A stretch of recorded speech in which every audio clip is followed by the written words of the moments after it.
নেপালে রবিবার থেকে কাজের দিন শুরু, সপ্তাহর প্রথম দিন। তো সকালে উঠে আজকে আমি একটু বাজারে গেছিলাম, টুকটাক জিনিস আনার দরকার ছিল, এসেই রান্নায় হাত দিলাম। আজকে বেশি কিছুই না, ভাত করেছি, সাথে মাছ ভাজা।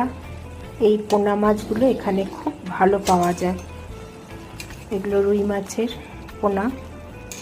আর এগুলো হাটের দিনই খুব বেশি আসে, আর জ্যান্ত একদম মাছগুলো নিয়ে আসে, সেগুলো এনে আমাদের রেখে দিতে হয়। আজকে আলু বেগুন দিয়ে, কাঁচা লঙ্কা টমেটো দিয়ে ঝোল বানিয়েছি। আর দুপুরে খাবারে ছিল ভাত, পনিরের তরকারি, মাছ ভাজা, লেবু লঙ্কা তো সাথে থাকবেই।